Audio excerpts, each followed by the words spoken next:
So, G, sit right here in the middle. My God. We're going to let him sit right there. Sorry about that. Yep. Welcome to the Verdin Verdict Sports Show. We got my guy Connor Lou, Auburn center. What's good, man? How you doing? War Eagle. I'm fine, bro. All right. Good. My guy G-Sportz right here. I'm going to start this off and rip it right open. Getting into the SEC, true freshman, at center, in the fire, forged by it, quite frankly, and then you don't even give the position up. Walk me through getting the nod and then how you were able to lock in and keep that job.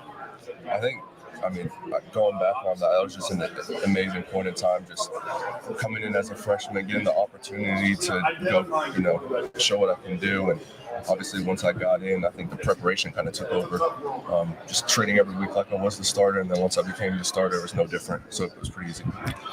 Talk about building that relationship with Jackson Arnold, man. Him coming over from Oklahoma and how big it is for that center and quarterback relationship to be so vital, especially when you get ready to go into SEC play. When you're in them loud stadiums, y'all just having that chemistry. Yeah, between us, it's just been about how often can we get together on and off the field. For sure. How often can we get in the film room and, I'll pick his brain about what he's seeing and, vice versa. But also going out to eat, when we go out with the running backs as he comes along, the receivers, just how can we surround ourselves with each other as an offense? Where you get that mindset from being so young? A lot of guys don't get that kind of mentality today about junior, senior, into their career. I think I just have to give all the credit to my parents for raising me that way. I want to ask you too, man. I did some research. 4.0 GPA in high school. Talk about balancing athletics, academics, still being elite in both regards. I think I just have always thought about how you do anything is how you do everything. So why kind of mess around in class and then just go focus 100% on football when you can focus 100% on both? I like it. I like that part too. I say that a lot. How you do anything is how you do everything. I feel that. What's some of the lessons you learned last year and how you're going to use that to help mold you this season? I think last year being my first full season starting every game, you really put in perspective how long of a season it is and how your body gets beat up along the way. So just making sure you're doing all the little things, staying in the training room extra. And that's a lot of the stuff I share with the younger guys too is, get in that training room, take care of your body because it is a long season. No doubt. Man, y'all got some heavy hitters on the outside of the receiver, man, with Eric Singleton and Cam Coleman. Sure. I know you free like a throw it around. Last year, you guys couldn't score the points you wanted to, but bringing Jackson Arnold and having those two receivers and Cam Coleman and going into his second year, who I think is an absolute stud. Where you see this offense going this year and y'all being able to put up the points that Hugh Freeze's offense can put up? I think bringing those guys in have just helped make us more well-rounded because obviously the pass game is going to open up the run game and vice versa. So allowing both of those things to kind of just go crazy on a team's defense will help us score those points. For sure. What is your advice for a young prospect that's looking to get into your shoes? What would you tell? Either a young you or just a young athlete trying to get in them trenches. Number one is the process isn't going to be linear. There's always going to be the ups and downs. So you just got to fight through those and then just work super hard, put your head down and just focus and get the work done. Man, I've always wanted to ask a center that played in the SEC this question. When you're on the road and the crowd's going crazy, because you can't simulate this in practice, how do y'all get the clap from the quarterback? How do y'all understand when to snap the ball and having the whole line on the same page? Believe it or not, the quarterbacks practice clapping a lot because that sound has to pierce through all that noise. Mm-hmm. And obviously, if it gets really bad, we'll kind of move to a silent cadence. But it's just a lot of practice. So if there's a silent cadence, is like a hand signal. Or... Yeah, the way we do it, we have an indicator. Gotcha. And then sometimes we'll change it up, and the guard will be looking for an indicator. So your first road game, tell me about that. Yeah, my first road game was... That's not easy for a center. No, it was definitely different. I was blessed where my first start was at home, so it made things a little bit easier. Yeah. But it's just a different mindset you have to take into those games. You got to be prepared for the noise, and there's no guarantee that you're going to be able to hear the clap. That's clear. So it just comes into the preparation. For sure. What's the toughest environment you've been in so far? I say I wasn't playing this game, but when we went on the road to LSU, that stadium was loud, Death Valley, and it was a night game. So that was probably the loudest experience. For sure. Going 6-7 your first year, 5-7 last year. In this day and age, a lot of kids hop on the portal. I'm moving on to my next destination. What made you want to stay the course with Hugh Freeze and say, we're going to figure this thing out? just wanting to continue and like build this thing the right way. You can't do that when you got guys hopping around. I think it speaks to a lot of the guys that have stuck around, like Keldrick and Jack, people that have been here.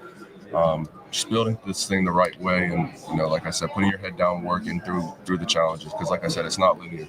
There's going to be ups and downs. So how can we end up on top? Cole Kublick, former Auburn offensive lineman. Have you got to know him? Gotten to get in touch with him? Or I've talked to him a couple times. What kind of advice has he given you so far? I feel like he's a fellow trench enthusiast. Yeah, a lot of the same stuff. It's a long season, and as a center, you got to make sure your room is, focused and not getting distracted, not letting the outside noise kind of impact you in any way. Give me your initial reaction when you saw your NCAA 26 rating. I saw you at an 88. I was like, bro, that's pretty good. Yeah. I'd say I'm pretty happy with that. I don't think that was accurate. I give myself a 99. Yeah. Like the confidence. You play the game at all? Every once in a while, when we get a chance. I play with Auburn, or I'll play in Dynasty. What kind of program you building? You start small, going big. You start big. I haven't got a chance to do it this year, but I always like picking like one of the 1-star programs and trying to, go through the I'm the same way. I'm the same way. I like a challenge. Yeah. So we're gonna hit you a rapid fire right now, man. Here we go. Favorite football player of all time? Tom Brady. Good one. Favorite sneaker of all time? Air Force Ones. Which one? Whites or the black? The whites. Gotcha. Low top? High top? Low top. Low top. Yeah, I like it. Favorite place to visit? Favorite place to visit? Boston. I like Boston. Okay.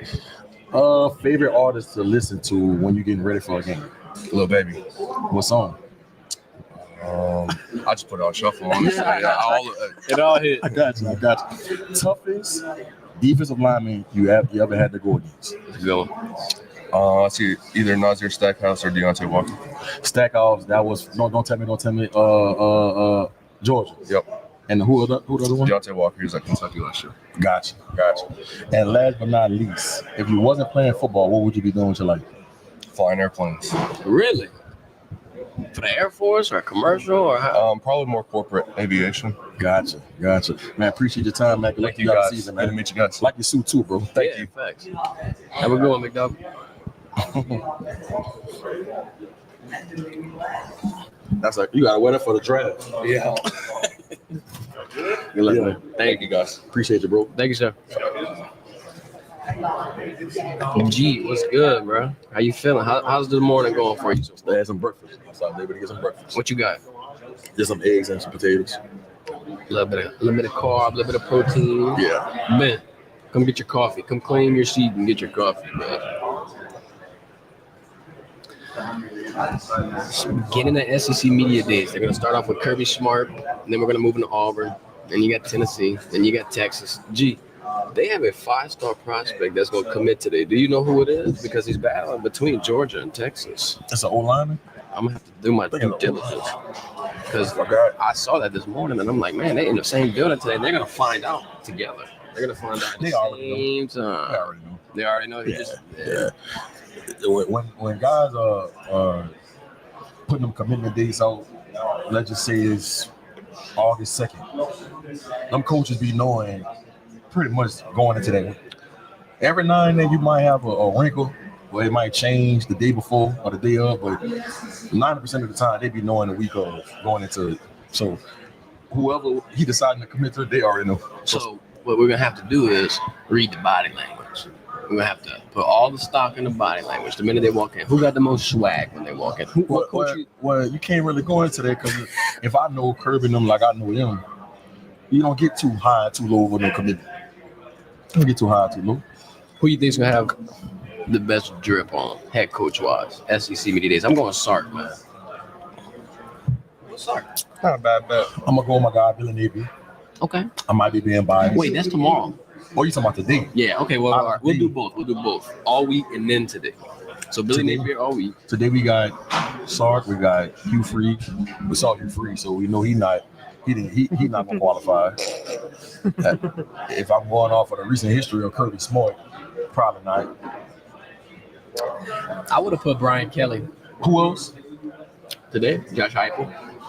Josh Heupel probably not. So yeah, Sark probably gonna win it by a landslide today. Josh Heupel got a little bit of extra dough, man. Come on, a little bit of extra dough. Yeah. Some coaches don't care about all that. I don't blame him. They got folks on ball. Keep the main thing. I like how Brian Kelly got the shoe game since he been at LSU though. Yeah. He coming with the drip on Saturdays. He got a lot of the time, bro. The Cactus Jacks. I seen him in Air Force Ones. Yeah, because Travis Scott came to LSU and he gave everybody a pair of shoes. I want to say he auctioned them off. Really? Yeah, I forgot how much they went for. And he did the custom kicks with that guy. I think it's like Duncan or something. Yeah, they ran up a bunch of different ones around for them. That's smart. Yeah, that's the new like innovative side of college football now. Yeah, I mean, and it helps with recruiting, bro. Like when the kids see that you into fashion and into sneakers and stuff like that, that's one way to get their attention and get them to being interested in you. And it's sad that I'm gonna say it's sad. It has changed like it was 10, 15 years ago when it was just about ball and developing you as a person and a football player. Now it's about other things. You know, you got to play psychological game with these kids. And if Brian Kelly doesn't conform to how kids are, he knows it's going to be hard for him to win in recruiting. Yeah, I feel like that's also a lot to do with the $1 Million Match program too, because he took the initiative and he showed everybody like, okay, cool, I'll lead the way. I'll show you the path. We're in a situation a little bit muddy, a little bit murky, but we're going to find the clear light at the end of the tunnel. And I mean, it worked out, at least, so far. Who are you excited to hear from the most player-wise today? DJ Lagway. Tomorrow. That's tomorrow. Oh, today. Probably, I want to hear what Jackson Arnold has to say. He was just right there in the room, too. Yeah, I thought that was Hugh Freeze. They did both. Okay. Yeah, I want to hear what Jackson Arnold has to say and get his sound bites just because I want to say Jackson Arnold was a top 3 quarterback coming out of high school in the country. I want to say he was a 5-star if I'm not mistaken. So, what he did at Oklahoma, a lot of people, doesn't believe in him right now. They feel like he's a buzz and he's overrated and things of that nature. But I think Jackson Arnold has all the talent to be a really good quarterback. I just think he was in a bad situation at Oklahoma last year. 2 of his best receivers was hurt. Like we talked about yesterday, Bauer Sharp, his tight end, led him in receiving. So that should let you know all you need to know about what happened with his receiver room. I think they had a lot of trouble on that. I ain't gonna say I think. I know they had a lot of trouble on that O-line too. I want to say like 4 of their starters got hurt throughout the course of the year.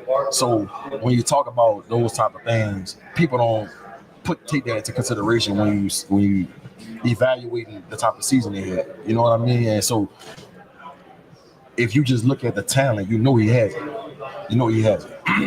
So I think him coming to Auburn under Hugh Freeze. Hugh Freeze is one of the best offensive minds in the game. The proof is in the pudding what he's done at Liberty. You saw what he did at Ole Miss. Like he gonna score that ball. So I'm interested to see how Jackson Arnold gonna flourish in this system. Jackson Arnold's recruiting rankings, he was top 10 nationally, any position. At his position, number 4, and the number 1 recruit out of the great state of Texas. Big football state. Yeah, getting that nod out there, that ain't easy. And look, he got 2 stud receivers to throw the ball to. Cam Coleman and Eric Singleton. I want to say Eric Singleton transferred in from Houston. Like, he got 2 number 1 receivers at his disposal, bro. So, Hugh Freeze, I remember when he had A.J. Brown and D.K. Metcalf at Ole Miss. Hugh Freeze got them boys. This could be something similar. I'm not saying that A.J. Brown and D.K. Metcalf. I'm saying they can have that type of impact on his team. And with Jackson Arnold throwing the ball and him being mobile and him being able to move and extend plays with his legs, I really see this Auburn offense being really good. And I think they can take some people by storm if they sleep on them this year. What do you think goes into picking a school in terms of development, like picking the right situation? Because I feel like in some instances, like if, I'm using LSU as an example, if they miss out on a recruit and it doesn't pan out, like initially you're kind of like, on the frenzy. But I feel like there's a big part that they have to be developed by LSU. Like, I guess what I'm saying is if they miss a top prospect like a Bryce Underwood, but bring in a different, 3-star, 4-star, or Michael Van Buren through the portal, he could have as big of an impact because of the spot he's getting developed by Joe Sloan, by the SEC competition, with the talent around him. Like, how much is the player? How much is the development? Of course, you gotta have some good attributes about yourself. You got to be able to process information fast. You got to be able to throw in anticipation. You got to have the arm talent. You got to have this cerebralness about yourself, this calmness, not too emotional. All that plays a factor into when you're talking about how good a quarterback can be. And if you have those traits, I believe you go to somebody like Lincoln Riley, Steve Sarkisian, Joe Sloan, Billy Napier, Hugh Freeze. You go to those guys, there's a good chance you're going to have a really good college career and you're going to have an opportunity to get picked in the top 3 rounds of the draft. So Lincoln Riley, proof is in the pudding. Steve Sarkisian, proof is in the pudding. Hugh Freeze, proof is in the pudding. Joe Sloan, can't give him the credit for Joe Burrow, but Jaden Daniels, right? Billy Napier, I think, when he was at UL, he did an excellent job with Levi Lewis, Baton Rouge guy, played in Scholarville. Levi's probably about 5'9" on a good day, and he only lost 2 games at UL, if I'm not mistaken. Led up to 2 bowl games, changed that whole program around. Like, he threw for a ton of yards, and Levi wasn't the quarterback. He was a whole different quarterback before Billy Napier got there. And so now Billy Napier being at Florida, it's just unfortunate since he's been there, he hasn't had more than 1 year with a quarterback. He had Graham Mertz 2 years, but he got hurt his second year, right? I think his first year he had Anthony Richardson, but only had it 1 year. Yep. Only had it 1 year, and he begged Anthony Richardson to come back, but it's hard to tell him to come back when he's projected to go number 1. Now you got DJ Langway going into his second year. No, he wasn't a 4-year starter last year, but I think he played enough games and got enough reps for him to be able to have that experience to use it going into this year. And I think Billy Napier will do a great job with DJ, and you're going to see a big jump from him. So you get a quarterback to those type of coaches I just named. I think they could ascend really, really fast. But like I said, you got to have those tricks. And if Lagway, I think he played 7 to 8 games. It's over half the season. Like at that point, you got your experience, especially when you're playing the thick of the SEC schedule. I think he got the whole first half versus Georgia. I think he got knocked out in the 3rd quarter. Okay, something like that. That's time. That's reps. It's valuable, information that you're gonna be able to dial back and process whenever shit hit the fan, because we know it's going to. And I'm not trying to throw any scrutiny toward John Heupel, but that's what a lot of these coaches, these top tier coaches, are using against him when they talk about recruiting, because they feel like the way he develops quarterbacks and the type of offense Tennessee runs, it doesn't translate to the NFL. And you got to be careful of that when you're building your offense in college, because people use that against you. Yeah, Josh Heupel putting up a lot of points, and his offense looks very dynamic, and it's hard to stop. It's hard for DC's the game plan for.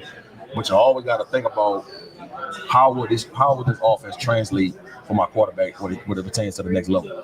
Will NFL teams come in and say, I don't know if this going, and that's what a lot of coaches are using against him. And that's interesting because Josh Heupel is a former quarterback, and you would think he would. Well, if you think about the offense he played in Oklahoma, it was a gimmicky offense. It was an offense that didn't really translate to the NFL. Josh White, I think that was his name, won the Heisman Trophy. That was a quarterback that played against LSU in the national championship. Won the Heisman in that year, if I'm not mistaken. Didn't translate. It didn't translate. So, when you try to pick a school as a quarterback, yeah, you could. We're gonna come here, you're gonna throw the ball all over the field, we're gonna score a ton of points, we're gonna win. That's cool. But how are you gonna get me to the next level? How am I going to get evaluated properly? And that's what a lot of coaches are using against Josh Heupel in recruiting. Now, he's still going to get some good quarterbacks, right? Because you're going to have that family or that quarterback going to say, okay, what y'all talking about? I'm going to go there and I'm going to prove everybody wrong. But I think it's a tougher task going to that type of offense because it doesn't translate to the NFL. And you can use 2 very recent examples, and Hendon Hooker and then Joe Milton. That's both kind of been a slow stagnant That's grind. 2 phenomenal talents. And Hendon Hooker, dog. That man's phenomenal. I ain't lying, because Joe Milton got a lot of the arm strength. That's what everybody was all excited about with him. But with Hendon, whenever he came to LSU and thwapped us the whole entire game, I'm like, holy shit, this is one of the. I thought at that point that Tennessee was going to emerge as a top 3 SEC team perennially, like just be a contender every single year, an elite talent in the SEC. But then now you have the situation where you don't bring back the quarterback for obvious good reason, but I feel like that changes the whole narrative around that program like this instantly. Like in my head, it drops them out of the top 5. Yeah, and that's two good examples you just used. Hendon Hooker and Joe Milton, phenomenal talents. But the league knew when they drafted him that it was going to be a work in progress. They knew it was going to be a developmental project. You know, you don't anticipate Hendon Hooker and Joe Milton probably being able to really figure it out to probably like year 3, year 4 in the league. So when you go to Tennessee, you got to understand that's what comes with it if you're going to be a quarterback. I think what Josh Heupel needs to do, because I think he's a really good coach. And I think he does a great job. He's doing a great job with the Tennessee program. What he's going to have to do is still have your offense, but still have some packages where it's pro style and it translates to the NFL. So these NFL teams can evaluate your quarterback properly. So these coaches can't use this against you and recruit. Yep, I feel like that's a big piece, big part. So who are they bringing?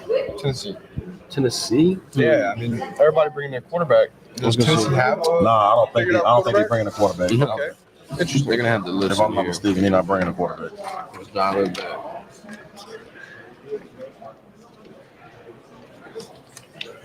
But yeah, I always find that interesting watching them have to translate instantly because that turns you into an unnecessary rebuild. Who are you looking forward to most, Ben? We didn't get you to answer, bro. Who are you looking forward to most? I really don't know. I was wondering too who Texas is bringing. So Tennessee has Bryson Eason, Arian Carter, Miles Kitselman. Carter's the linebacker. Easton is a DN.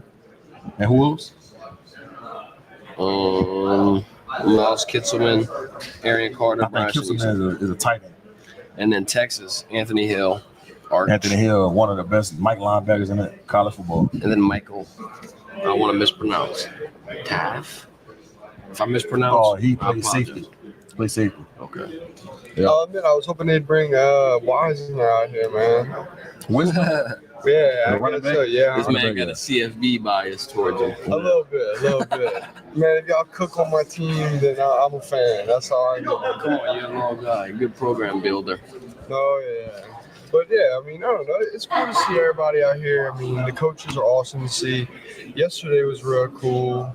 I think TJ Daugherty, that's a great dude, man. That was cool. Oh, yeah, a lot of good insight. Listen, TJ Daugherty is going to be successful in life. Oh, yeah. Right? Yeah. Good football player, but when you see somebody that's passionate about the game and can sit there and articulate himself, and you could just tell, just being around him, his aura, his energy, you know, he's a good guy. So, you know, you root for kids like this. And I like talking about the culture, the chemistry, the ability for Lane to be able to build like an environment that's fun for his players. And you kind of fit like I see that oozing out of Lane every time he talks, bro. Like he sit on the press conference cracking jokes, sitting up Paul Feinbaum, being sarcastic. Like he's got that type of personality where he's just like one of the boys sometimes. Right. And I feel like it's a tough balance.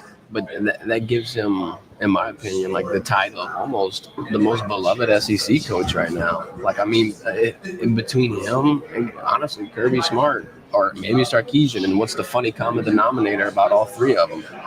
Saving coaching tree. Yeah. It says a lot about that and his impact on the entire sport. Like, dude's retired. He's got some of his assistants and coordinators running the top programs in the SEC. I mean, Ole Miss, I love fringe team, but Georgia and Texas were just duking it out in the SEC title game. I think when you talk about those coaches, Saban, Kirby Smart, Lane Kiffin, they have a little asshole in them. I think Kirby probably has the biggest asshole in him, right? But I guess you have to be in their program to really understand them and know that they have good intentions. Sometimes when you're on the outside looking in, it looks like, man, this dude a douchebag, man. This dude, he seems like somebody I wouldn't want to be around. But when you talk to people that works for him or people that play for him, yeah, he hard on you, and he gonna tell you like, he's cut and dry. He gonna be straightforward with you, but they know it's coming from a place of love, and he does have those times where when he's in the building, he shows you that he cares. You know, so. I think that's a consistent theme when you talk about people that come from under that Saban tree. Man, now Billy Napier not like that. And he come from under Saban. When he come from, so interesting with him, he come from under Dabo Sweeney and Saban. So he got a mixture. Really? He got a mixture. Yep. What did he do for both? He was the receiver coach for both. Yep. Receiver coach for Clemson. And he's the receiver coach at Bama. So he got the best of both worlds. And don't get me wrong, Napier has that asshole in him, but it's not as prevalent as what you would see from Kirby Smart and Lane and Saban.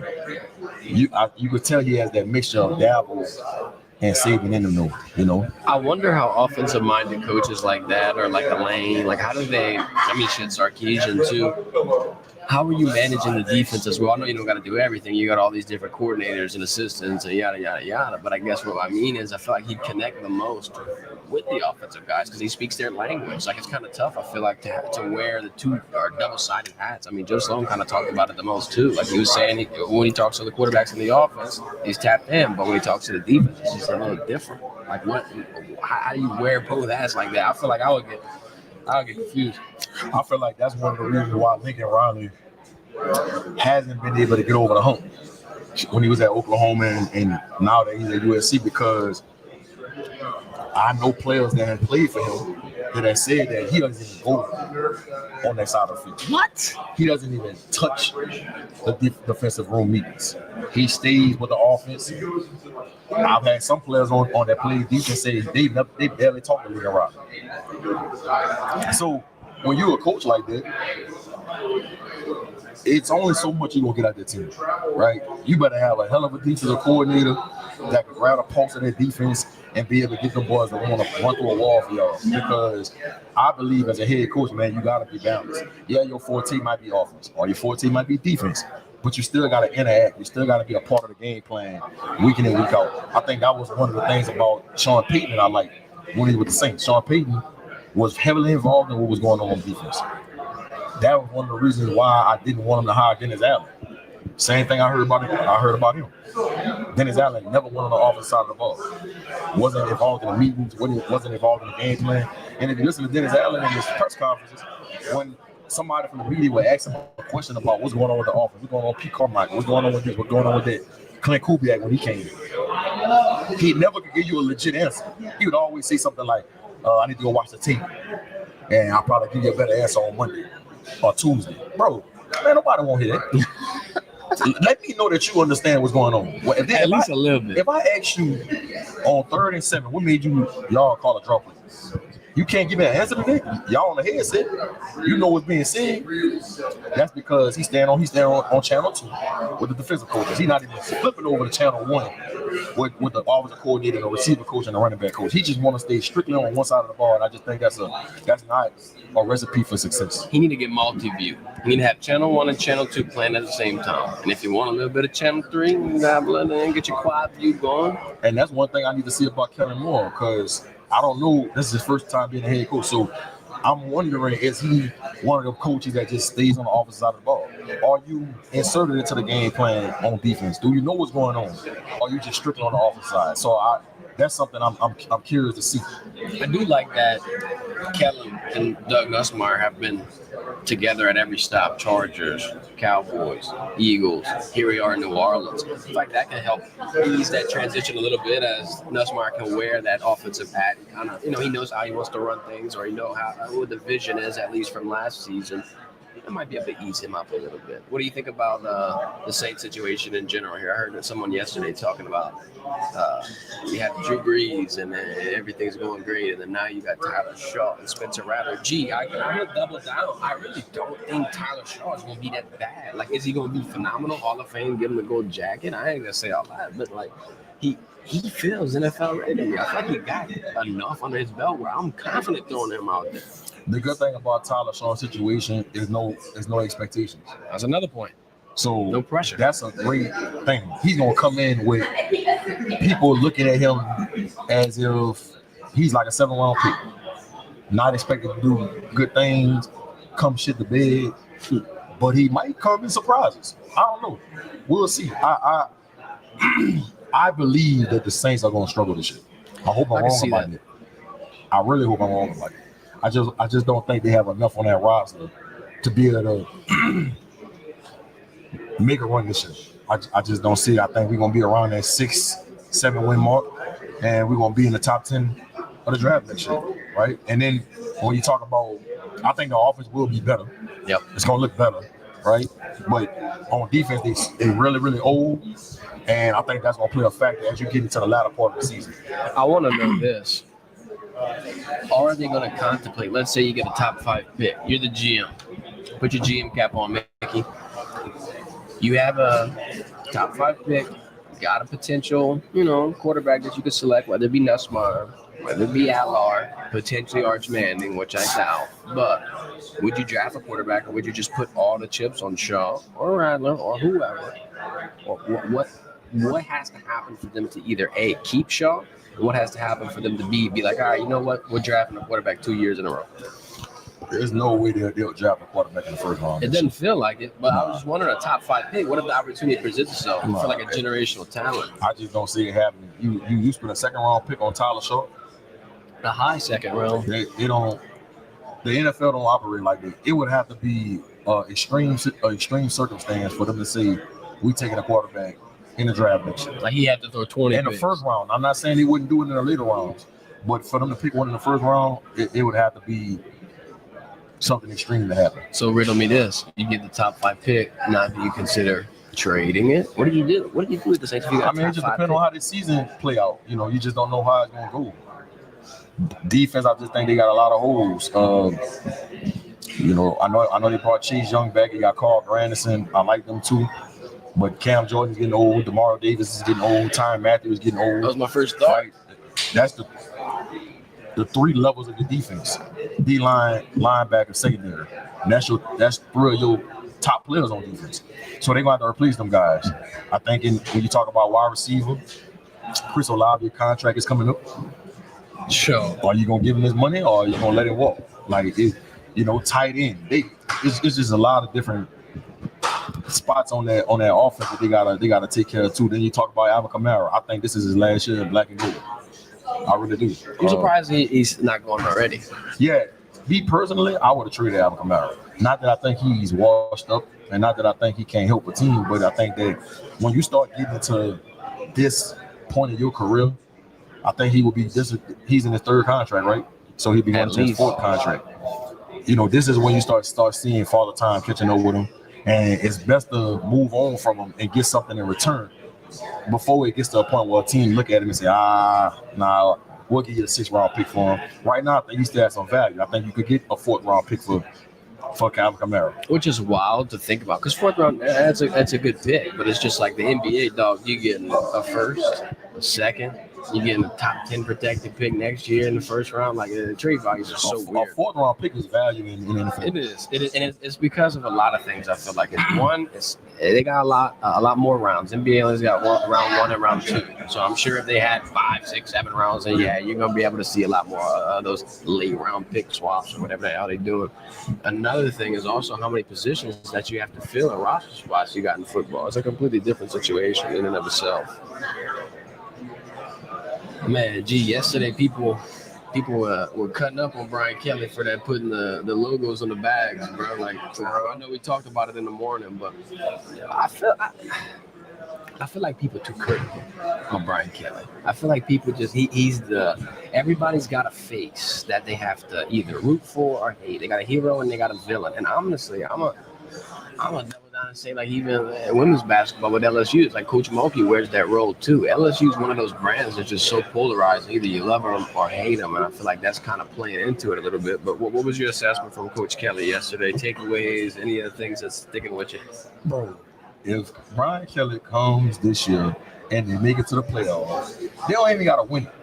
They get to the 12-team playoff, make a run, get to the semis, even win 1 game in the playoff. All them people that's talking stupid and making all these comments about Brian Kelly is gonna flip. They saying that because he has underachieved since he has been at LSU. We live in a trendy world, bro. It don't matter what he do right now. They gonna try to find a reason to say something about him. That's the kind of world we live in. They love you when you're at the top. They hate you when you're at the bottom. Yep. And that's just how it is. And when you talk about a passionate fan base, that's what comes with it. Brian Kelly knew what he was getting himself into when he took this job. If you didn't want that smoke, you should have stayed in the Midwest. But I think he embraces all that. Yep. To me, I don't think Brian Kelly has any pressure. He has the most wins out of all active coaches. No, he hasn't won a national championship, but he has been highly successful on the college level. I think a national championship was just put the cherry on top of him. And then look, I've said this before, and I don't want to beat a dead horse. But the fact that Notre Dame went so deep into the playoffs, I feel like is potentially a testament to what he built at that university. Like, sure, yeah, it was 3 years removed, but still the foundation's there. The whole culture's there. And yeah, they got a lot of pieces that turn around and move. But dog, literally Mike Denbrock is back in the booth calling plays and stuff. So I feel like it's hard to discredit what he's done in the past. A lot of people are just getting, it's an independent conference, or he didn't get the ring, he didn't get the ring. That's a big part of it, though. Being an independent conference. Because of the schedule. All right, so let Notre Dame flip. Let's flip it. Put it in the SEC. Put Notre Dame in the SEC. You They put got 5 LSU in the independent And then conference. LSU's undefeated. I don't know if Notre Dame got 5 losses. All right, I'll give him at least 3 to 4. They're gonna have a good couple. It's gonna be rough. I don't know about 4. Maybe 3. Maybe. You know what Notre I Dame a do? good team, bro. This That is was a good team. Last year, I don't know about this year. Last year, they was really good. They was really good, bro. And they had some key injuries last year, and they still made it to the semifinal. yeah. Yeah, they made Well, it to the semifinal. that's what's right before And 90. they lost to Ohio State, right? And the Georgia. No, Georgia, they made it to the national I championship. think he's right. They beat Georgia. That could be wrong though. They lost. I want to say they lost to Ohio State. So they beat Georgia in the Sugar Bowl. They beat Georgia, and they lost Beat Penn to State too. Ohio State in the semifinal. I know people are real high on Notre Dame's running back.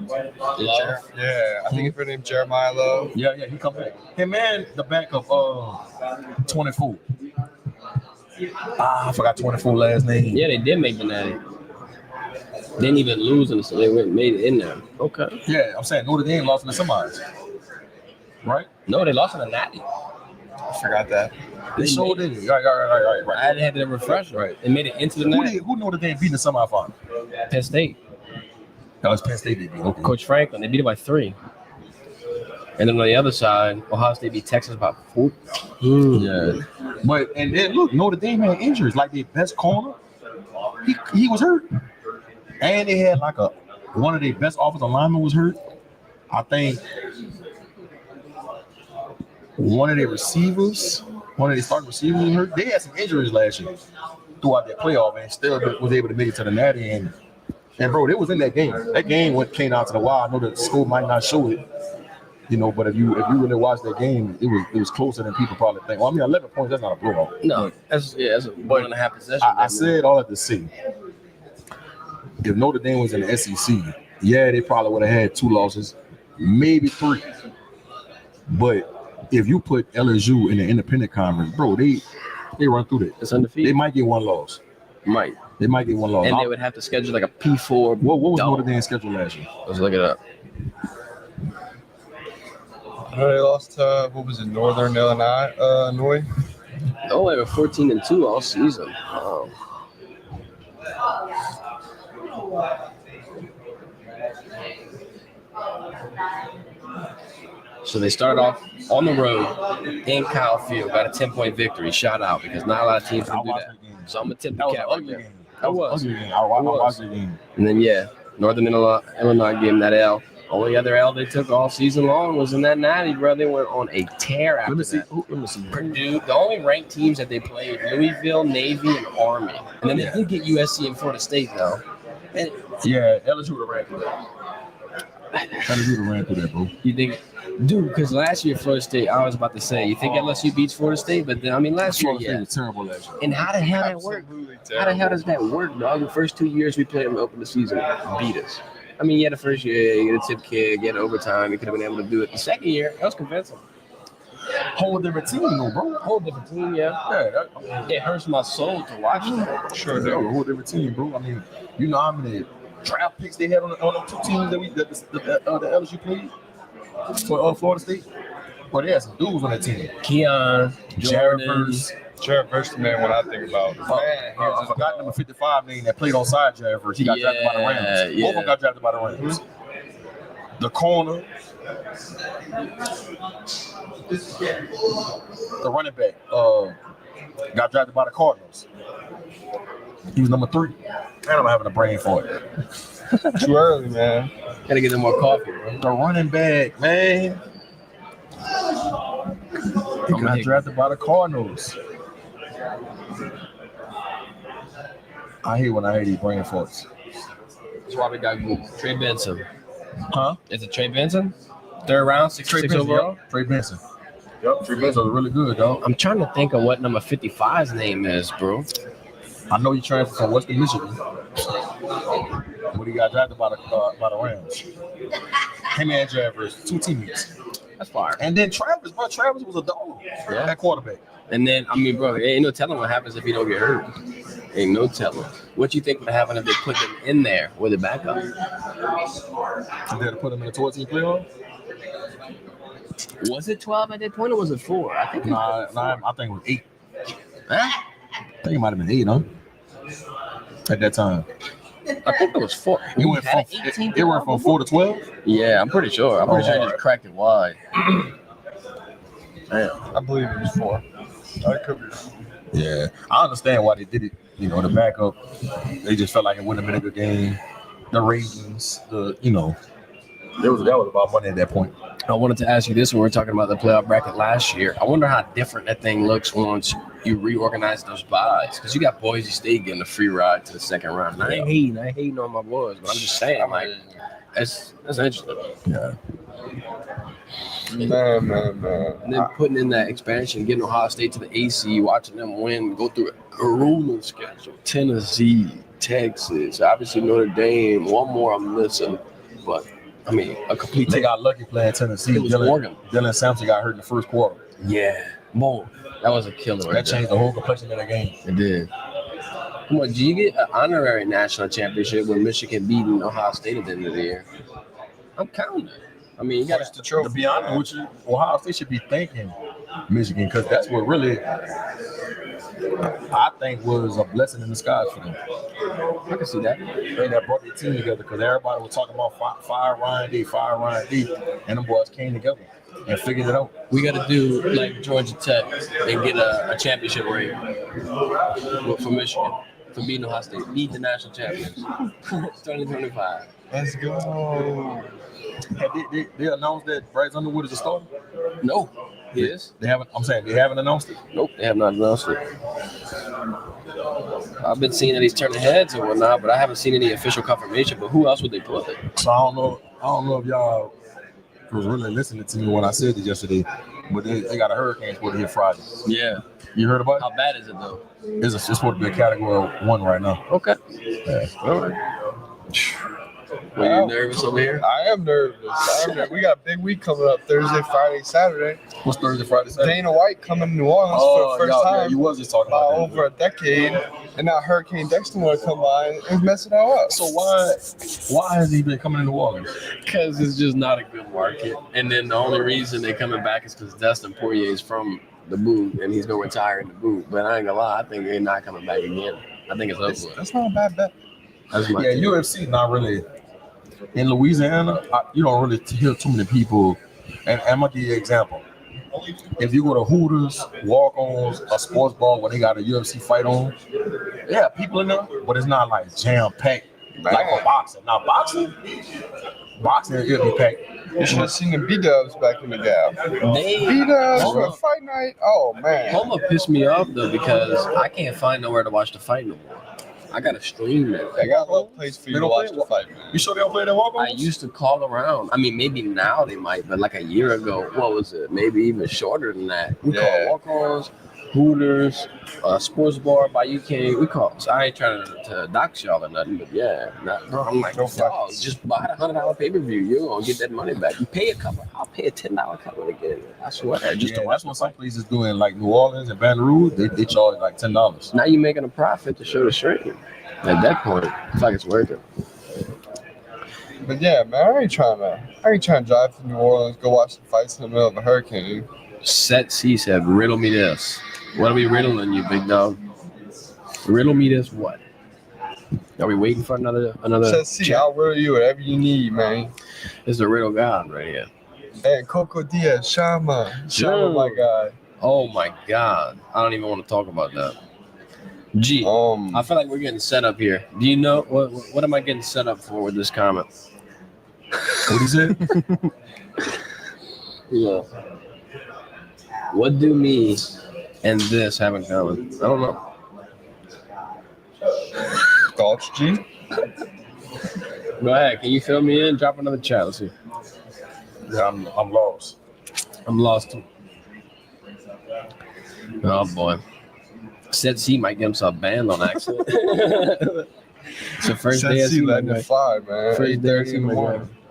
Man, you never know where he at. He could be Floby at that's the 8:30 with our guy Floby. Where he could be back in the boot at 7:30. Shit, he could be on the West Coast and it'd be what 5:30.